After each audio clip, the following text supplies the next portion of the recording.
Friends, welcome back. तो अभी जो वीडियो देख रहे हैं, पता है यूसीसी का जो है ना धूम मच रही है। हर जगह इसके बारे में बातचीत हो रही है। प्रिपेयर हो लो, इस साल के अंदर आने वाला है और हर एक बंदे को सपोर्ट बहुत अच्छी बात चाहिए। है, आना चाहिए। बहुत इम्पोर्टेंट है। मोदी तेजी से कार्य करें, इट्स वेरी नाइस। मैं तो बहुत खुश हूँ, देश का भला होगा। मैं कह रही हूँ ऐसा पीएम मिला है कि वाह वाह, सच्ची में मन करता है बोलना वाह मोदी जी वाह करके दिखा दो। हर वीडियो में आपके वाह मोदी जी होगा। तो चलो वीडियो शुरू करते हैं। वीडियो शुरू करने से पहले अगर आप चैनल पर नए हो और आपने अभी तक सब्सक्राइब नहीं किया तो जल्दी से पहले सब्सक्राइब के बटन और बेल आइकन को क्लिक कर लो ताकि आपको हमारे सारे न्यू वीडियोस के नोटिफिकेशन मिल जाए जैसे हम अपलोड करें। अगर आपको वीडियो पसंद आता है प्लीज लाइक एंड शेयर। चलिए शुरू करते हैं। सर बहुत सारे मुद्दे चलते हैं, इतना बड़ा देश है, हर मुद्दे पर तो बहस नहीं हो सकती। ना हर मुद्दा आप यूसीसी के साथ जोड़ सकते हैं। 370 371 भी यूसीसी का मुद्दा नहीं है।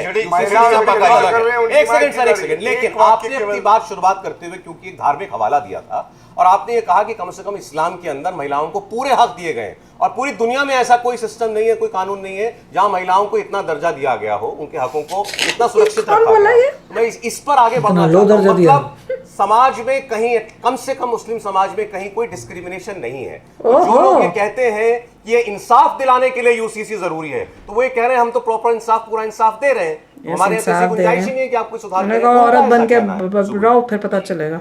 सौरभ देखिए, इस ये वही लेडी तो हम बहुत सालों से बहस कर रहे हैं कि आर्टिकल 44 कहता है कि यूनिफॉर्म सिविल कोड होनी चाहिए, आर्टिकल 37 कहता है कि यूसीसी या directive principle of state policies are not enforceable by any court of law, यानी कि किसी भी इलेक्टेड गवर्नमेंट के द्वारा ही आएगा जब भी यूनिफॉर्म सिविल कोड भारत में आएगा।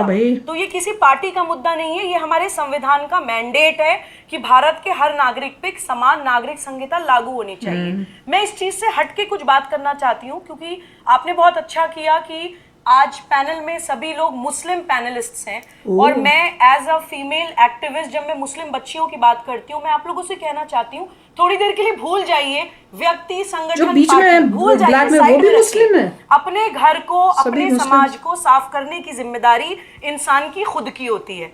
हम पैगंबर मोहम्मद सल्लल्लाहु अलैहि वसल्लम की उम्मत है, वो महिला सम्मान की बात करते थे। मैं उनको फेमिनिस्ट मानती हूँ। अपनी उम्र से बड़ी महिला से उन्होंने शादी करी, बिजनेस वुमन से शादी करी, कोई नकाब पोश, कोई चार दीवारी में बैठी हुई किसी महिला से नहीं करी। वो अपना खाना खुद बनाते थे, कपड़े खुद धोते थे, घर के काम खुद करते थे। आज हम उन्हीं प्रॉफिट की उम्मत होते हुए अपनी बच्चियों के साथ क्या कर रहे हैं? हम लोग ये कहते हैं कि शरिया के हिसाब से एज ऑफ प्यूबर्टी यानी बच्ची शादी के लायक हो गई, उसको पीरियड स्टार्ट हुए तो वो शादी के लायक हो गई। आज क्लाइमेटिक चेंजेस हैं, हार्मोनल चेंजेस हैं, 10-10, 11-11 साल की बच्चियों को पीरियड स्टार्ट हो जाते हैं। ये यूसीसी का पार्ट है, बात कर ले अपनी। नहीं क्यों नहीं पूरा कर देते? नहीं ये देख बिल्कुल ये गलत बात। नहीं यूसीसी का पार्ट है, यूसीसी का पार्ट है। लड़कियों की शादी की उम्र, लड़कियों की शादी की उम्र यूसीसी का पार्ट है। आप बीच में ना बोले। लड़कियों की शादी हो रहा है कि नहीं हो रही? हो रही शादियां हो रही है कि नहीं? इस्लाम के खिलाफ क्या बोला? बिल्कुल बोल रही है। वो तो तारीफ कर रही है इस्लाम की। तारीफ नहीं कर रही है। तारीफ क्या बोला? बोला तो है कि वो प्रॉफिट कैसे बोला, तुम कैसे कर रहे हो? अभी तक उन्होंने कुछ नहीं बोला। आर्टिकल 36 से 51 ओनली और 12 से 32 फंडामेंटल राइट्स रहेंगे। क्या बोला है धर्म के खिलाफ? सारी बात खराब बोले, उनको एक एबीसी नहीं पता था। मेरे कार्य अगर खराब नहीं है तो उन्होंने तो प्रॉफिट साहब की शान में बातें करी अभी तक। तो बता रहे हैं कि वो कैसे, क्या बात कर रहे हैं आप? कह रहे हैं मिसयूज कर रहे हो, गलत बात कीजिए। लोग मिसयूज कर रहे हैं, गलत की बात सुनेंगे ये कैसा नहीं है? आप बोलिए। इन जैसे लोगों की वजह से मुसलमान और इस्लाम बदनाम हो रहे हैं। ये कोई तरीका नहीं है सर। एग्जाम्पल बता रही रिलीजियस मैटर है क्योंकि तो बड़ी तकलीफ होती है हर बार।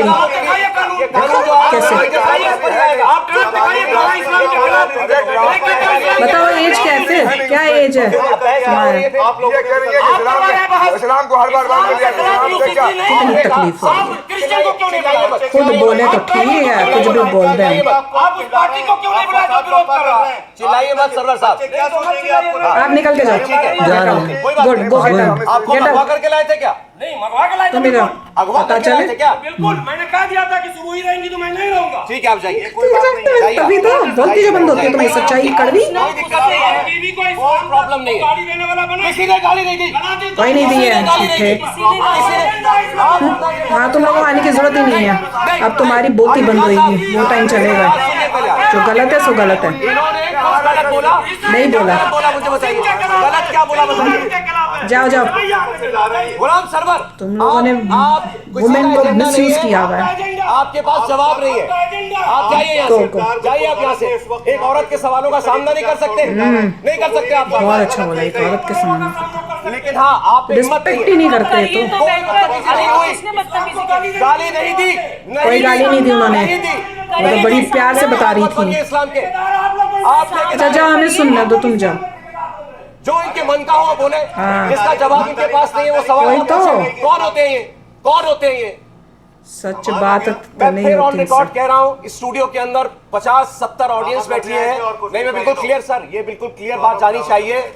कहीं से एक शब्द भी किसी धर्म के खिलाफ कोई बात नहीं। नहीं हुई। कोई व्यक्ति ये इस प्रोग्राम को जब ये इंटरनेट पर आ जाए, आप पीछे जाकर के देखिए, सुबुही खान केवल और केवल तारीफ कर रही थी कि प्रॉफिट साहब क्या सोचते थे औरतों के बारे में, उनकी क्या राय थी, उनके क्या हक होने चाहिए। यहां से उन्होंने अपनी बात शुरू की और फिर वो इस बात पर आ रही थी कि क्या आज लेकिन हम उनकी बात पर चल रहे हैं। बिल्कुल। क्या यही बात हो रही थी? बिल्कुल। फिरोज साहब, यही थी, हमने भी क्या सुनी। यही बात हो रही थी शहजाद? सब हुई नहीं। नहीं, I want you to endorse this, अगर आपको लगता है कि ऐसा हुआ है तो। आज एक भी इस्लाम या प्रॉफिट मोहम्मद सल्लल्लाहु अलैहि वसल्लम के शान और शौकत के खिलाफ कोई बात नहीं। कुछ नहीं हुआ। आज बात कुरीतियों की हुई और कुरीतियों के खिलाफ ही उसी क्या आप में से किसी को लगा कि कोई ऐसी बात हुई है नहीं। जिससे किसी को ऑफेंड होना चाहिए? नहीं, देखिए कुछ भी बता गलत रहे हैं हुआ? कि भैया आप बोलिए। और उनको ये लगता है, उनको ये लगता है कि वो सुबुही खान के सामने चिल्लाएंगे, यहाँ स्टूडियो में आकर के हंगामा करेंगे, बाइक निकाल के चले जाएंगे तो प्रोग्राम नहीं होगा। बड़ी अच्छी बात है कि अब कम से कम बहस नहीं होगी। हम आपको तसल्ली सुन तो से सकेंगे। बताएंगे कि यूसीसी क्या है। कमाल है, अपना सुनने की हिम्मत ही नहीं। उन्होंने इतना रिस्पेक्टफुली बोल रही थी कि जो प्रॉफिट हैं उन्होंने, देखो वो तो कितना रिस्पेक्ट करते थे, खुद अपने काम करते थे, वुमेन की रिस्पेक्ट थी। पर आज क्या हो रहा है और उन्होंने बताना जब शुरू किया, ओहो वो तो ऐसे तिल मिलाए कि भैया उनसे सुना ही नहीं गया। ये सब देख के तो लगता है कि चालू। यूसीसी बहुत ही क्रिटिकल है, बहुत क्रिटिकल है, बहुत जरूरी क्योंकि आना चाहिए। इन्होंने वुमेन और छोटी छोटी बच्चियों को इतना मिसयूज करने की किया हुआ है कि मैं तो हैरान हो रही हूँ कि मुस्लिम लेडीज जो हैं वो कैसे ये सब सह रही थी। और अगर थोड़ा भी उनमें होगा, उन सबको एक एक लेडी को जो है खड़े होना चाहिए मोदी जी के साथ और कहना चाहिए हम सपोर्ट करते हैं। अगर तुम अपनी फाइट नहीं लड़ सकते और मोदी जी तुम्हारे लिए खड़े हुए हैं तो भैया तुम्हारा सोच लो फ्यूचर क्या होगा। अपना नहीं तो अपने बच्चों का, अपनी बेटियां जो होंगी तुम्हारी, उनका सोच के कर लो। देख लो कई ऐसे भी सोच के आदमी वही देखिए, लोग ये सब देख के हर कोई बोलेगा कि बहुत इम्पोर्टेंट, बहुत क्रिटिकल है यूसीसी भैया, बहुत इम्पोर्टेंट इससे है। इम्पोर्टेंट तो और पहले कुछ आ नहीं जाना है। चाहिए था। अच्छी बात है कि मोदी जी हैं, लेके आ रहे हैं। पहले कांग्रेस थी ना, जो समझदार misuse- इंसान है, बहुत लोगों का बहुत बेनिफिट होगा, बहुत ही मतलब जगह पे लोगों को शांति मिलेगी कि लॉ उनके साथ है, फेयर है, बहुत ही इम्प्रूवमेंट आ जाएगा। करना चाहिए यूसीसी। ये बोलने की जगह कि जो आए थे, जो भागे हैं, उन्हें कहना चाहिए हाँ जो वो कर रहे हैं, अगर ये कोई कर रहा है बिल्कुल ठीक है कि हमारे इस्लाम में ये नहीं है और जो कर रहे हैं वो गलत है और हम भी उसको कंडेम करते हैं। वो उल्टा उसको, जो लेडी है उसको जहाँ झूठ बोल बोल के कि भैया इन्होंने गाली दी जी, कहाँ गाली दी? अरे तुम लोगों को तो समझ ही नहीं है यार, तुम लोग तो, तुम्हारी बातें सुन के तो लगता है कि तुम लोगों में कोई पता नहीं क्या प्रॉब्लम है। सीरियसली तुम लोग तो समझदार आंसर हो नहीं ही था, उस बात का हाँ? कोई आंसर नहीं है, इसलिए चल रहा तुमको है। बल्कि जो गलत बात है उस गलत बात के साथ खड़ा होना चाहिए और बोलना चाहिए हाँ भाई ये गलत है अगर हो रहा है, पर तुमने तो उल्टा ही कुछ करना। वो कह रहे हैं सुबह अगर आई तो मैं नहीं जाऊंगा। तो जब आप खड़े हुए थे तो आपको पता दिखाता नहीं थी था? तो उसी वक्त क्यों नहीं अभी गए? चले करे उसी वक्त क्यों बड़े नहीं गए? अपना बोल लिया, जब उसकी टर्न आई तो उसको बोलने नहीं दिया उसी और वक्त नहीं तब गए। तक हाँ वही तो सुना गए अपना सब कुछ है। और जब टर्न आती है सुनने और की, ऐसा सच नहीं तो होता, नहीं जो आता। बैठे होते हैं पता होता है कि सभी लोग कौन अटेंड कर रहे हैं, कोई सरप्राइज नहीं होता। हाँ, वो चालू। जब वहाँ आए होंगे पता लगा, पहले ही था, उन्हें पता ही होगा, उन्हें पहले ही पता था पैनलिस्ट कौन कौन से हैं। और अगर नहीं पता था, जब अंदर आए और देखा है उनको खड़े खड़े हुए, तब चले इतनी जाते देर से वो खड़े भी है, तुमने भी बोला होगा, उन्होंने सुना है, वो कह तो रही थी कि जब तुम बोले मैंने कुछ नहीं बोला, तो अब तुमको बड़ी प्रॉब्लम हुई है। सारा इनका गेम होता है, ये ऐसे ही है। कई बार ही देख ले, बोलने के लिए कुछ है नहीं, और जब अपनी टर्न खत्म हो गई तो दूसरे की बोल सुनने की हिम्मत नहीं। तो चलो आप भी शेयर करना अपने थॉट्स। चलते हैं, मिलेंगे नेक्स्ट वीडियो में बहुत ही जल्द। Till then take care and bye bye. तो अगर आप मेरे इस चैनल पे नए हो तो जल्दी से सब्सक्राइब के बटन को हिट करो और बेल आइकन को क्लिक करो, ताकि आपको मेरा जब नया वीडियो मैं लगाऊं आपको उसके बारे में जल्दी से पता चल जाए।